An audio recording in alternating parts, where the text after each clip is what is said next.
One of the things that is wrong with religion is that it teaches us to be satisfied with answers which are not really answers at all.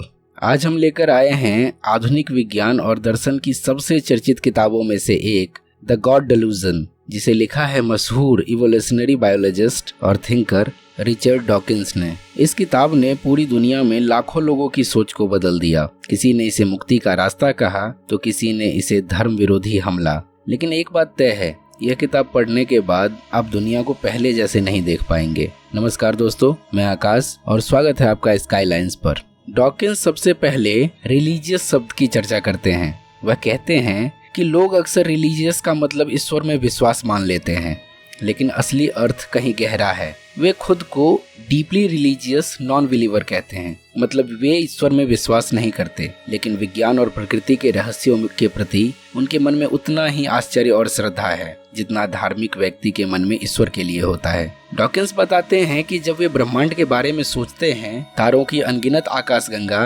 DNA का अद्भुत design, पृथ्वी पर जीवन की विविधता, तो उनके मन में वही गहरी श्रद्धा उठती है जिसे धार्मिक लोग भक्ति कहते हैं। वे कहते हैं, मुझे आश्चर्य और विस्मय का अनुभव करने के लिए ईश्वर की जरूरत नहीं है, विज्ञान ही मुझे यह अनुभव कराता है कि ब्रह्मांड कितना अद्भुत और रहस्यमय है। डॉकिंस यह फर्क साफ करते हैं कि धर्म कहता है कि सब कुछ अलौकिक शक्ति सुपरनैचुरल बीइंग ने बनाया है, लेकिन विज्ञान यह पूछता है कि यह कैसे हुआ और इसका सबूत क्या है। वह बताते हैं कि धर्म हमें संतुष्ट कर देने वाले आसान जवाब देता है, लेकिन विज्ञान हमें कठिन सवालों की ओर धकेलता है, और यही कठिन सवाल हमें असली सत्य के करीब ले जाते हैं। कई लोग जब कहते हैं वह बहुत रिलीजियस है, तो उसका मतलब जरूरी नहीं कि वह ईश्वर में विश्वास करता है। कई बार इसका मतलब होता है कि वह व्यक्ति अत्यधिक संवेदनशील या आश्चर्यचकित होने वाला है। डॉकिंस कहते हैं, आइंस्टीन को भी कई लोग रिलीजियस कहते थे, लेकिन आइंस्टीन बार बार साफ कर चुके थे कि वे किसी पर्सनल गॉड में विश्वास नहीं करते। उनकी रिलीजियस फीलिंग दरअसल विज्ञान और ब्रह्मांड के रहस्यों के प्रति आदर और श्रद्धा थी। डॉकिंस बताते हैं कि आइंस्टीन का गॉड कोई व्यक्ति नहीं था, ना ही वह किसी प्रार्थना को सुनने वाला देवता था। आइंस्टीन का गॉड नेचर की लॉज, यूनिवर्स की रेशनल ब्यूटी। लेकिन लोग अक्सर इसे गलत समझ लेते हैं। वे सोचते हैं कि जब कोई वैज्ञानिक आश्चर्य महसूस करता है तो वह भी धर्म जैसा ही अनुभव है, पर यह एक लिंग्विस्टिक कंफ्यूजन है। सोचिए, क्या जरूरी है कि हमें आश्चर्य का अनुभव करने के लिए मंदिर या मस्जिद में जाना पड़े? क्या जरूरी है कि तारों की चमक को देखकर हम केवल भगवान का नाम लें? या फिर हम यह भी सोच सकते हैं कि यह सब नेचुरल लॉ से बना है और यही कानून कितने सुंदर, कितने गहरे हैं। डॉकिंस कहते हैं, धर्म की सबसे बड़ी चाल यही है कि वह आश्चर्य और वंडर को ईश्वर का प्रमाण बना देता है, लेकिन असली सत्य यह है कि आश्चर्य और वंडर तो विज्ञान से और भी गहरा हो सकता है। The universe is not only queer than we suppose, it is queer than we can suppose. ब्रह्मांड न केवल हमारी कल्पना से अजीब है, बल्कि उससे भी अधिक अजीब है जितना हम सोच सकते हैं। धार्मिक होना और स्पिरिचुअल श्रद्धा महसूस करना, ये दोनों अलग बातें हैं। आइंस्टीन और कई वैज्ञानिकों ने जो आश्चर्य और श्रद्धा महसूस किया, वह साइंस ड्रिवन स्पिरिचुअलिटी थी, ना कि ईश्वर आधारित आस्था। डॉकिंस खुद कहते हैं कि वे रिलीजियस नहीं बल्कि डीपली ऑ इंस्पायर्ड व्यक्ति हैं, और इसी आधार पर वे आगे के अध्यायों में तर्क करते हैं कि ईश्वर की धारणा जरूरी नहीं है। उन्होंने हमें यह समझाया है कि श्रद्धा, वंडर, स्पिरिचुअलिटी बिना भगवान के भी संभव है, और यह अनुभव विज्ञान से कहीं अधिक गहराई से आता है। अगले अध्याय में हम जानेंगे आखिर वह कौन सा हाइपोथेसिस है जिसे डॉकिंस गॉड हाइपोथेसिस कहते हैं, और वे इसे एक वैज्ञानिक सवाल क्यों मानते हैं। अब इस दूसरे अध्याय में वे रखते हैं गॉड हाइपोथेसिस। यह हाइपोथेसिस ही किताब की नींव है। डॉकिंस साफ कहते हैं, या तो ईश्वर है या ईश्वर नहीं है, यानी यह सवाल कोई अस्पष्ट दर्शन नहीं बल्कि एक टेस्टेबल हाइपोथेसिस है। There exists a superhuman, supernatural intelligence who deliberately designed and created the universe and everything in it. यानी एक अलौकिक बुद्धिमान सत्ता है जिसने जानबूझकर ब्रह्मांड और जीवन का निर्माण किया। कई लोग कहते हैं भगवान विज्ञान के दायरे से बाहर है, उसे प्रूव या डिस्प्रूव नहीं किया जा सकता, पर डॉकिंस मानते हैं कि अगर ईश्वर ने सचमुच ब्रह्मांड बनाया है, अगर वह दुनिया में हस्तक्षेप करता है, तो उसके संकेत नेचर और रियलिटी में दिखने चाहिए, और जो भी चीज रियल वर्ल्ड को प्रभावित करती है वह साइंस के दायरे में आती है। इसलिए गॉड हाइपोथेसिस एक साइंटिफिक क्लेम है, ना कि केवल फेथ का सवाल। डॉकिंस दो तरह के गॉड में फर्क करते हैं। डिएस्टिक गॉड, जिसने ब्रह्मांड को बनाया और फिर पीछे हट गया और अब हस्तक्षेप नहीं करता। थियस्टिक गॉड, जो लगातार हस्तक्षेप करता है, चमत्कार करता है, प्रार्थनाएं सुनता है। डॉकिंस कहते हैं कि उनकी आलोचना खासकर थियस्टिक गॉड की है, क्योंकि यही वह भगवान है जिसमें अधिकांश धर्म मानते हैं। साइंस में हर हाइपोथेसिस के सामने नल हाइपोथेसिस होती है। डॉकिंस कहते हैं हाइपोथेसिस ईश्वर ने ब्रह्मांड बनाया, नल हाइपोथेसिस ब्रह्मांड नेचुरल प्रोसेस से बना, किसी अलौकिक शक्ति की जरूरत नहीं। अब सवाल है एविडेंस किसे सपोर्ट करता है। डॉकिंस यहाँ एक अहम बात रखते हैं, अगर ब्रह्मांड नेचुरल लॉज से समझाया जा सकता है तो भगवान की कंसेप्ट की जरूरत ही नहीं। अगर कॉम्प्लेक्सिटी एवोल्यूशन से एक्सप्लेन हो जाती है तो डिजाइन आर्गुमेंट कोलैप्स हो जाता है। वे कहते हैं the God hypothesis is a scientific explanation and it is a bad scientific explanation. यानी ईश्वर का विचार भी एक एक्सप्लेनेशन है, पर बहुत खराब एक्सप्लेनेशन है, क्योंकि यह कुछ नया नहीं बताता। डॉकिंस तर्क देते हैं, लोग कहते हैं यूनिवर्स बहुत जटिल है, इसलिए किसी डिजाइनर ने इसे बनाया होगा। पर सवाल यह उठता है, तो फिर उस डिजाइनर को किसने डिजाइन किया? अगर आप कॉम्प्लेक्सिटी के लिए भगवान को बुलाते हैं तो आप असल में और भी कॉम्प्लेक्स एंटिटी इंट्रोड्यूस कर देते हैं। इससे समस्या हल नहीं होती बल्कि और उलझ जाती है। सोचिए, अगर किसी बच्चे से पूछा जाए कि यह पेड़ किसने बनाया तो वह कहेगा भगवान। लेकिन अगर हम रुक कर पूछें कि भगवान को किसने बनाया तो बच्चा चुप हो जाएगा। साइंस कभी ऐसे जवाब पर नहीं रुकता। साइंस सवाल पूछता है, फिर सबूत खोजता है। डॉकिंस कहते हैं कि अगर ईश्वर सचमुच रियल है तो यह एक डिस्कवरेबल ट्रूथ होना चाहिए, लेकिन जब भी सबूत की मांग की जाती है, धर्म कहता है इसे फेथ से मानो, और फेथ एविडेंस की कमी को छिपाने का तरीका है। गॉड हाइपोथेसिस एक साइंटिफिक क्लेम है, फिलोसॉफिकल नहीं, लेकिन यह एक वीक और बेकार एक्सप्लेनेशन है। यूनिवर्स और लाइफ को समझाने के लिए नेचुरल एक्सप्लेनेशन जैसे डार्विनियन एवोल्यूशन कहीं ज्यादा मजबूत है। ईश्वर की कंसेप्ट कॉम्प्लेक्सिटी को सॉल्व नहीं करती और बढ़ा देती है। अगले भाग में हम देखेंगे वे कौन कौन से आर्गुमेंट हैं जिनसे लोग ईश्वर के अस्तित्व को साबित करने की कोशिश करते हैं, और डॉकिंस कैसे एक एक करके उन सबको खारिज करते हैं। इंसान सदियों से ईश्वर के अस्तित्व को सिद्ध करने की कोशिश करता रहा है, कभी तर्क से, कभी दर्शन से, कभी भावनाओं से। लेकिन क्या ये सारे तर्क वाकई ठोस हैं? रिचर्ड डॉकिंस इस अध्याय में एक एक कर उन सब आर्ग्यूमेंट्स को उठाते हैं और उनकी कमजोरियों को दिखाते हैं। ऑन्टोलॉजिकल आर्ग्यूमेंट, यह आर्ग्यूमेंट कहता है भगवान सबसे महान कल्पनीय सत्ता है। अगर भगवान सिर्फ दिमाग में है और वास्तविकता में नहीं है तो वह सबसे महान नहीं हुआ, इसलिए भगवान का वास्तविकता में होना जरूरी है। डॉकिंस इसे लॉजिक का खेल बताते हैं। वे कहते हैं सिर्फ डेफिनेशन से कोई चीज असली नहीं हो जाती। अगर मैं कहूँ कि मेरे पास एक ऐसा यूनिकॉर्न है जो सबसे महान है, तो क्या वह असली यूनिकॉर्न अस्तित्व में आ जाएगा? मतलब ऑन्टोलॉजिकल आर्गुमेंट एक शब्दों का भ्रम है, सबूत नहीं। कॉस्मोलॉजिकल आर्गुमेंट, हर चीज का कारण होता है तो ब्रह्मांड का भी कारण होगा, वह कारण है भगवान। डॉकिंस का जवाब, अगर सब कुछ का कारण है तो फिर भगवान का कारण कौन है? अगर आप कहते हो कि भगवान इटर्नल है और उसका कारण नहीं चाहिए, तो फिर यूनिवर्स क्यों इटर्नल नहीं हो सकता? मतलब यह आर्गुमेंट सवाल को आगे धकेलता है, हल नहीं करता। टेलीलॉजिकल आर्गुमेंट, यह आर्गुमेंट कहता है प्रकृति और जीवन इतने जटिल और सुंदर हैं कि यह किसी बुद्धिमान डिजाइनर का काम है।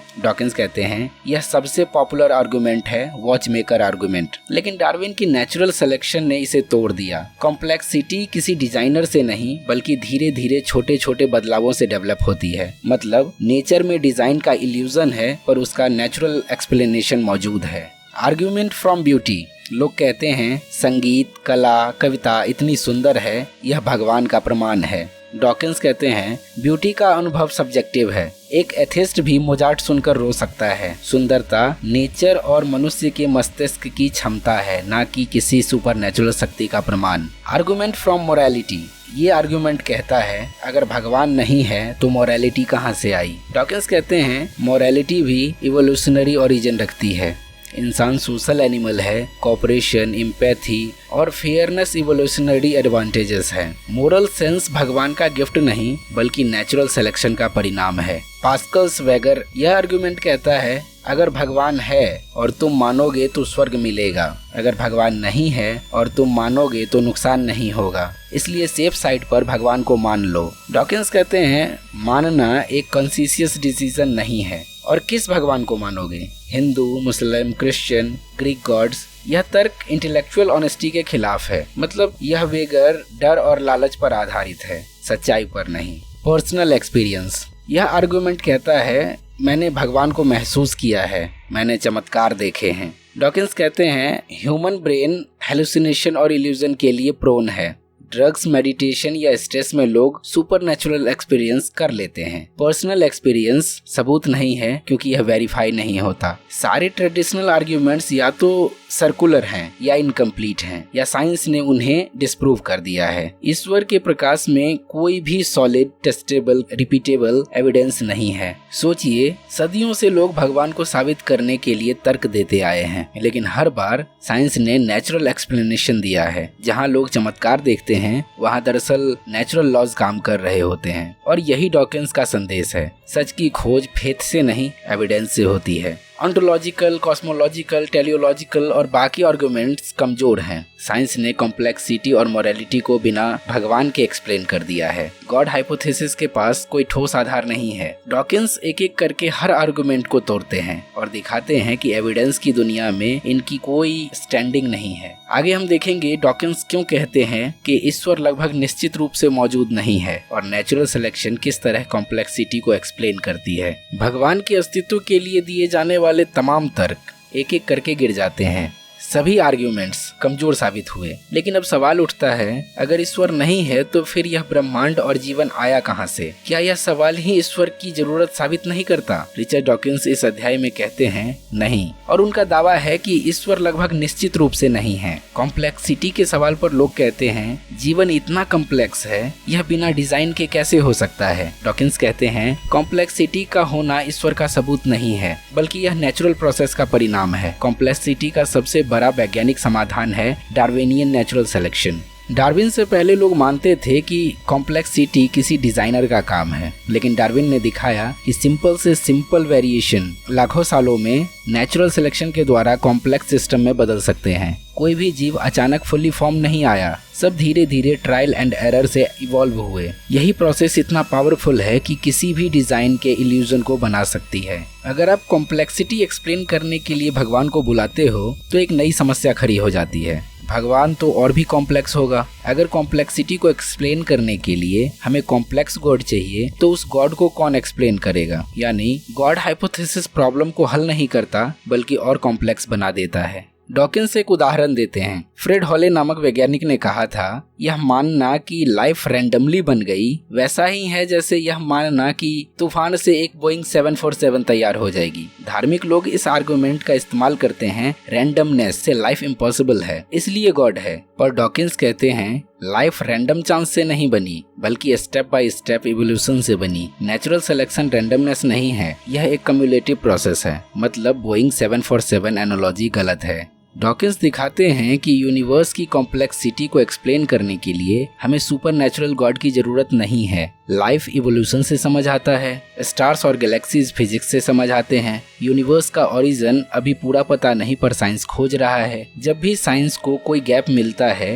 रिलीजन कहता है वहाँ भगवान है, लेकिन हर बार साइंस उस गैप को भर देता है। डॉकिंस इस मानसिकता को गॉड ऑफ द गैप्स कहते हैं, यानी जहां हमारी समझ रुक जाती है वहां लोग गॉड डाल देते हैं। लेकिन हिस्ट्री यह दिखाती है कि गैप्स धीरे धीरे साइंस भर देती है। पहले लोग मानते थे कि बिजली भगवान की शक्ति, अब हम जानते हैं कि यह इलेक्ट्रिसिटी और चार्ज है। पहले लोग मानते थे कि डिजीज देवताओं का श्राप है, अब हम जानते हैं कि जर्म्स और वायरसेस हैं ये। यानी गॉड हमेशा पीछे हटते जा रहा है और साइंस आगे बढ़ रहा है। सोचिए, क्या सच में यह यूनिवर्स किसी अलौकिक शक्ति का डिजाइन है या यह बिलियंस ऑफ ईयर्स की नेचुरल प्रोसेस का परिणाम है? अगर डार्विन और मॉडर्न साइंस इतने सारे आंसर दे सकते हैं तो क्या हमें आज भी उस अदृश्य गॉड की जरूरत है जो हर सवाल का आसान लेकिन खोखला जवाब है? कॉम्प्लेक्सिटी को एक्सप्लेन करने के लिए गॉड हाइपोथेसिस कमजोर है। डार्विनियन नेचुरल सिलेक्शन पावरफुल और टेस्टेबल एक्सप्लेनेशन है। गॉड को इंट्रोड्यूस करने से समस्या और बढ़ती है। गैप्स में गॉड को फिट करना अस्थायी उपाय है।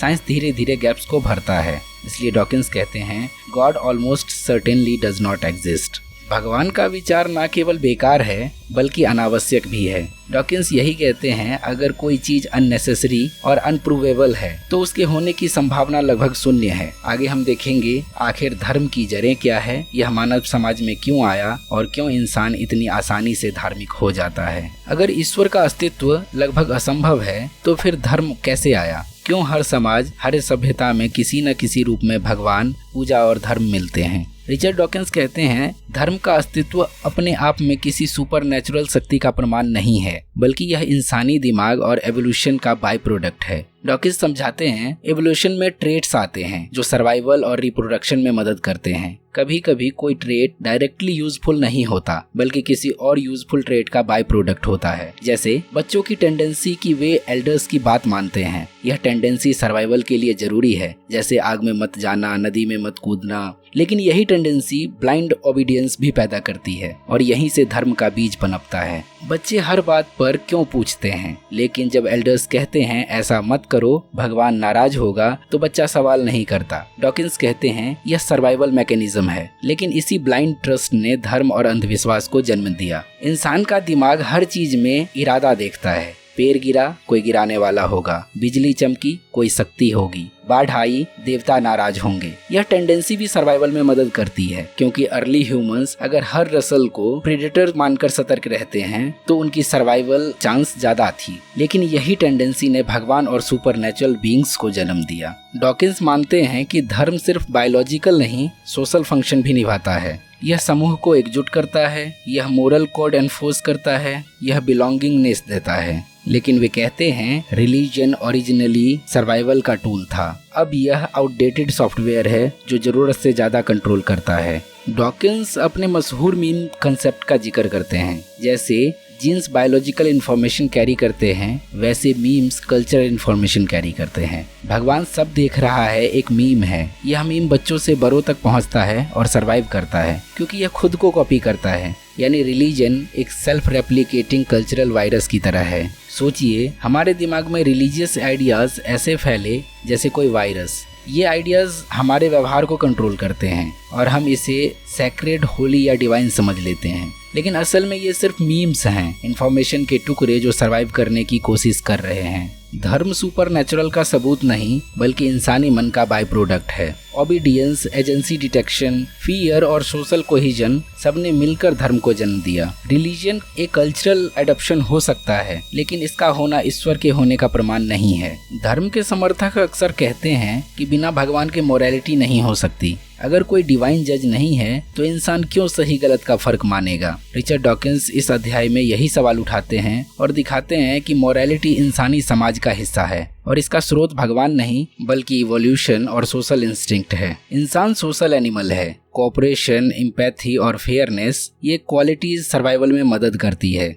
जिन समूहों में लोग एक दूसरे की मदद करते थे उनकी सर्वाइवल चांसेस ज्यादा थे। मतलब गॉडनेस खुद एवोल्यूशन से आई है। स्टडीज बताते हैं कि छोटे बच्चे भी फेयरनेस और एम्पैथी दिखाते हैं। अगर एक बच्चे को कम खिलौने मिले और दूसरे को ज्यादा तो वह प्रोटेस्ट करता है। यह फेयरनेस इंस्टिंक्ट है। यह साबित करता है कि मोरालिटी जन्मजात है, सिर्फ धर्म की गिफ्ट नहीं। डार्विन ने कहा था, सिंपैथी और कोऑपरेशन इवोल्यूशनरी एडवांटेजेस हैं। किन सिलेक्शन, अपने जीन्स को बचाने के लिए कोऑपरेशन। रेसिप्रोकल एल्टुरिज्म, मैं आज तेरी मदद करता हूँ, कल तू मेरी करेगा। ग्रुप सिलेक्शन, जो ग्रुप्स अच्छे से कोऑपरेट करते हैं वो सरवाइव करते हैं। इंसान अच्छा इसलिए है क्योंकि अच्छाई ने सर्वाइवल में मदद की। धर्म कहता है, अगर भगवान नहीं तो मॉरल लॉ कहाँ से आया? डॉकिंस कहते हैं, मॉरल लॉ भगवान से नहीं, इंसान के अंदर से आता है। यह सोसाइटी और एवोल्यूशन का प्रोडक्ट है। धर्म अक्सर मोरालिटी को करप्ट भी करता है। जैसे धर्म के लिए इसे मारो तो पुण्य मिलेगा। डॉकिंस एक शानदार कॉन्सेप्ट लाते हैं, मोरल ज़ाइटगाइस्ट, समय की नैतिक भावना। आज हम स्लेवरी को गलत मानते हैं, लेकिन 1000 साल पहले यह नॉर्मल थी। आज महिलाएं और बच्चे इक्वल माने जाते हैं, पहले नहीं। इसका कारण भगवान नहीं बल्कि समाज की इवॉल्विंग मोरालिटी है। मोरल सेंस समय के साथ इवॉल्व होता है। सोचिए, अगर मोरालिटी भगवान का दिया हुआ एब्सोल्यूट लॉ होता तो समय के साथ यह क्यों बदलता? क्यों बाइबल या कुरान में स्लेवरी और वुमन के खिलाफ बातें हैं, लेकिन आज का इंसान उन्हें रिजेक्ट कर देता है? असलियत यह है कि मोरल साइंस भगवान से नहीं बल्कि इंसानी कॉन्साइंस और इवॉल्विंग सोसाइटी से आता है। डॉकिंस का निष्कर्ष यह है कि मोरालिटी भगवान पर निर्भर नहीं है, यह बायोलॉजिकल, साइकोलॉजिकल और सोशल रूट से आती है। लोग बिना भगवान के भी अच्छे हो सकते हैं और कई बार लोग भगवान के नाम पर बुराई भी करते हैं। आगे हम देखेंगे, अगर धर्म मोरालिटी का स्रोत नहीं है तो धार्मिक ग्रंथ बाइबल, कुरान आदि क्यों अक्सर अनैतिक लगते हैं, और डॉकिंस क्यों कहते हैं कि मोरल प्रोग्रेस रिलीजन से नहीं बल्कि उसके बावजूद हुआ है। धर्म के समर्थक अक्सर कहते हैं कि हमारी नैतिकता धार्मिक ग्रंथों से आती है, लेकिन रिचर्ड डॉकिंस इस अध्याय में पूछते हैं, अगर ऐसा है तो फिर इन किताबों में इतनी हिंसा, भेदभाव और अन्याय क्यों लिखा है? क्या सच में रिलीजियस स्क्रिप्चर्स नैतिकता का अल्टीमेट सोर्स है, या मोरालिटी इंसानों के बदलते कॉन्सेंस और सोसाइटी से आती है? डॉकिंस सबसे पहले बाइबल की ओर इशारा करते हैं। लोग इसे द गुड बुक कहते हैं, लेकिन अगर सच में बाइबल को लाइन बाय लाइन फॉलो करें तो वह आधुनिक नज़र से बेहद अनैतिक है। ओल्ड टेस्टामेंट में स्लेवरी की अनुमति है, औरतों के खिलाफ कठोर नियम, पत्थर मारकर सजा देना, जेनोसाइड को गॉड्स विल बताना। डॉकिंस कहते हैं, अगर मोरालिटी का आधार यही है तो यह बहुत खतरनाक आधार है। इसी तरह कुरान और दूसरे रिलीजियस टेक्स्ट में भी गैर विश्वासियों के खिलाफ हिंसक बातें, महिलाओं को इन्फीरियर मानने वाले नियम, पनिशमेंट जो मॉडर्न एज में बार्बरिक लगते हैं। डॉकिंस यह नहीं कहते कि सिर्फ एक धर्म बुरा है। उनका तर्क है, हर रिलीजियस टेक्स्ट इंसानों के पुराने युग की वैल्यूज को रिफ्लेक्ट करता है और वही वैल्यूज आज आउटडेटेड लगती है। डॉकिंस का कॉन्सेप्ट मोरल ज़ाइटगाइस्ट यहाँ और स्पष्ट होता है। नैतिकता रिलीजियस किताबों से नहीं आती बल्कि समाज के बदलते कंसेंस से इवॉल्व होती है। 200 साल पहले स्लेवरी नॉर्मल थी, आज स्लेवरी को बार्बरिक माना जाता है। 100 साल पहले महिलाओं को वोटिंग राइट्स नहीं थे, आज महिलाएं बराबरी का हक रखती है। मोरल प्रोग्रेस रिलीजन के कारण नहीं बल्कि रिलीजन के बावजूद हुआ है। सोचिए, अगर नैतिकता सच में धार्मिक ग्रंथों से आती तो आज भी हम गुलामी, औरतों पर अत्याचार और अहिंसा को सही मानते, लेकिन ऐसा नहीं हुआ क्योंकि इंसानी कंसेंस, हमारी समझ और समाज की प्रोग्रेस धर्म की किताबों से आगे निकल गई।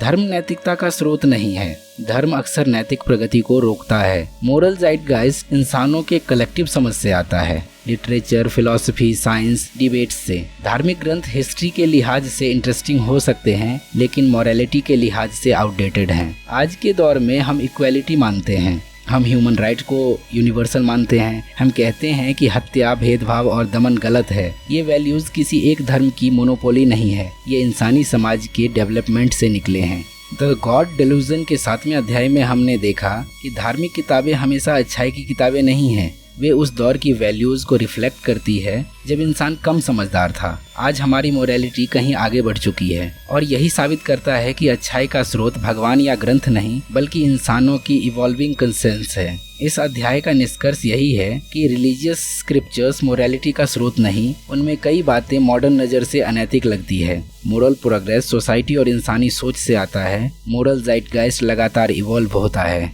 अगले अध्याय में डॉकिंस हमें बताते हैं धर्म क्यों खतरनाक है और क्यों वह केवल पर्सनल बिलीफ नहीं बल्कि हिंसा और डिवीज़न की जड़ भी हो सकता है। बहुत लोग कहते हैं, ठीक है, तुम भगवान में विश्वास नहीं करते हो तो मत करो, लेकिन अगर किसी और को उससे शांति मिलती है तो तुम्हें क्यों दिक्कत है? रिचर्ड डॉकिंस इस अध्याय में कहते हैं कि धर्म सिर्फ पर्सनल बिलीफ नहीं है, धर्म समाज और राजनीति पर असर डालता है और जब बिलीफ ब्लाइंड फेथ पर टिका हो तो उसका परिणाम खतरनाक हो सकता है। डॉकिंस कहते हैं, इतिहास में जितनी बड़ी हिंसाएं और युद्ध हुए उनमें धर्म की बड़ी भूमिका रही है। क्रूसेड्स, ईसाई बनाम मुस्लिम युद्ध, जिहाद और धार्मिक आतंकवाद, इंडिया और पाकिस्तान का बंटवारा धार्मिक आधार पर। आज भी सुसाइड बॉम्बर्स अपने धर्म के नाम पर जान देते हैं। धर्म हिंसा को पवित्र युद्ध बना देता है।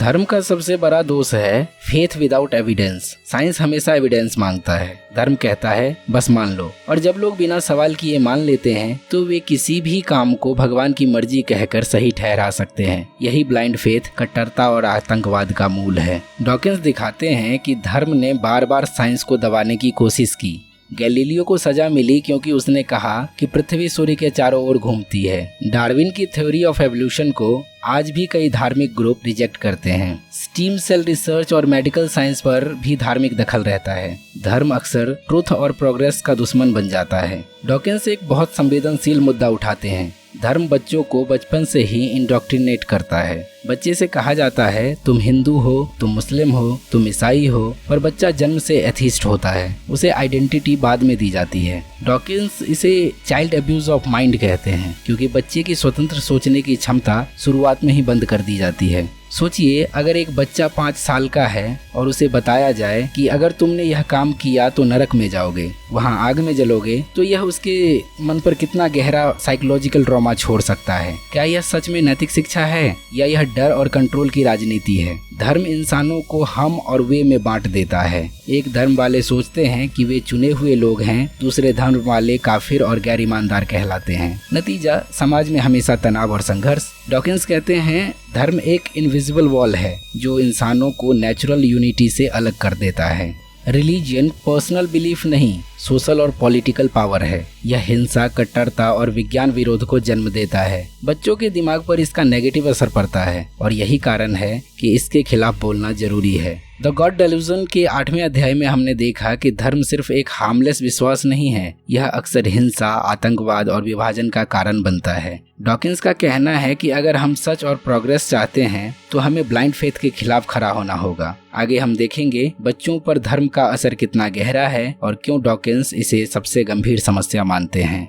धर्म अगर केवल व्यक्तिगत विश्वास होता तो शायद इतनी समस्या ना होती, लेकिन रिचर्ड डॉकिंस कहते हैं कि धर्म सबसे खतरनाक तब बन जाता है जब इसे बच्चों के दिमाग में जन्म से ही भर दिया जाता है। यह सिर्फ शिक्षा नहीं बल्कि एक तरह का मानसिक शोषण है। डॉकिंस कहते हैं किसी बच्चे का जन्म होते ही हम उसे लेबल दे देते हैं, यह हिंदू बच्चा है, यह मुस्लिम बच्चा है, यह ईसाई बच्चा है। लेकिन सच यह है कि बच्चा सिर्फ जन्म से ह्यूमन होता है, उसे धर्म का लेबल बाद में दिया जाता है। यह लेबल उसके सोचने और सवाल करने की आजादी को शुरू से ही बांध देता है। कई धार्मिक शिक्षा में बच्चों को बताया जाता है अगर तुमने यह पाप किया तो नर्क में जलोगे, अगर भगवान को नहीं माना तो हमेशा के लिए दंड मिलेगा। डॉकिंस कहते हैं छोटे बच्चों के मन पर यह बात गहरे साइकोलॉजिकल स्कार्स छोड़ देती है। कई वयस्क लोग भी बताते हैं कि बचपन में हेल की कहानियों ने उन्हें रातों को जगाए रखा। यह स्पिरिचुअल टीचिंग नहीं, मेंटल टॉर्चर है। डॉकिंस एक बोल्ड कंपैरिजन करते हैं। वे कहते हैं कई बार धार्मिक शिक्षा से हुआ मेंटल ट्रॉमा सेक्सुअल अब्यूज जितना ही भयानक हो सकता है। सेक्सुअल अब्यूज शारीरिक चोट देता है, लेकिन धार्मिक इंडोक्ट्रिनेशन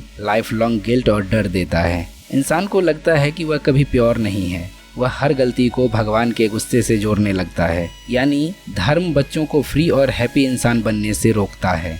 फिर सवाल आता है, क्या इससे बाहर निकला जा सकता है? डॉकिंस कहते हैं हाँ, शिक्षा और विज्ञान अवेयरनेस देकर बच्चों को क्रिटिकल थिंकिंग सिखा सकते हैं। बच्चे अगर सवाल पूछना सीख जाएं, क्यों और कैसे, तो ब्लाइंड फेथ की पकड़ कमजोर हो जाती है। माता पिता का काम यह नहीं कि वो बच्चों को धर्म का कैदी बनाएं, बल्कि उन्हें ओपन माइंडेड इंसान बनाएं। सोचिए, एक बच्चा जन्म से खाली स्लेट जैसा होता है। उसमें क्यूरियोसिटी होती है, सवाल पूछने की आदत होती है। लेकिन जब हम यह कहते हैं कि बस भगवान ऐसा चाहता है, सवाल मत करो, तो हम उसकी सबसे बड़ी ताकत, उसका क्रिटिकल माइंड छीन लेते हैं। क्या यह सच में प्यार है या यह कंट्रोल और डर का जाल है?